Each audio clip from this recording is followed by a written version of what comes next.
रामायण के युद्ध के दौरान जब बजरंगबली अपनी गदा चलाते हैं तो रावण का सैनिक कुछ ऐसा बोल देता है कि बजरंगबली अचानक रुक जाते हैं। ये देखकर पास में खड़े लक्ष्मण जी चिंतित हो गए। उन्हें लगा कि यदि हनुमान ने उस राक्षस को नहीं मारा तो वह उन पर वार कर देगा। लक्ष्मण जी तत्काल आगे बढ़े और उस राक्षस पर बाण चलाने लगे, लेकिन हनुमान जी झट से उसके सामने आ गए और बोले कि नहीं लक्ष्मण भैया, मैं इसको नहीं मरने दूंगा। यदि आप इस पर ब्रह्मास्त्र भी चलाएंगे तो भी मैं इसके सामने खड़ा होकर रक्षा करूंगा। अब आप मेरी चिंता छोड़कर यहाँ से चले जाइए और कोई दूसरे राक्षस को मारिए। लक्ष्मण जी का स्वभाव बहुत ही क्रोधी था। वे यह सुनकर और अधिक क्रोधित हो गए। जब शाम को विश्राम का समय हुआ तो प्रभु श्री राम एक शिला पर बैठे थे। तभी वहां लक्ष्मण जी आते हैं और पीछे पीछे हनुमान जी आते हैं। लक्ष्मण जी बोले, भैया मुझे ये हनुमान का स्वभाव समझ में ही नहीं आता। रणभूमि में रावण का एक साधारण सैनिक आ गया और इन्होंने स्वयं को उसके आगे झुका दिया और कहने लगे कि मैं स्वयं उसकी रक्षा करूंगा, यहाँ तक कि उसकी रक्षा के खातिर वह ब्रह्मास्त्र से भी टकरा जाएंगे। ये कैसी धुन है जो स्वयं दुश्मन का साथ दे रहा है। राम जी मुस्कुराए और हनुमान से पूछने लगे,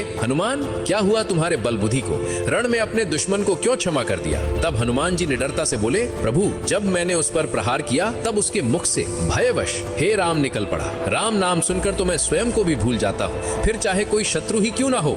यदि वह आपके नाम का उच्चारण करे तो उसके सामने मेरा हृदय स्वयं नतमस्तक हो जाता है। भला मैं कैसे उसका वध करता जो भय के क्षण में भी नाम ले रहा था मेरे राघव का, मेरे प्रभु श्री राम का। ये सुनकर प्रभु श्री राम प्रसन्न होकर खड़े हो गए और हनुमान को अपने हृदय से लगा लिया और बोले, हनुमान थोड़े दिन पहले ही तुमने समुद्र को लांघकर अपनी शक्ति का परिचय दिया था, लेकिन आज तुमने फिर से एक बार सिद्ध कर दिया कि तुम्हारी भक्ति अद्भुत है। संसार में कोई तुम्हारी भक्ति की बराबरी नहीं कर सकता।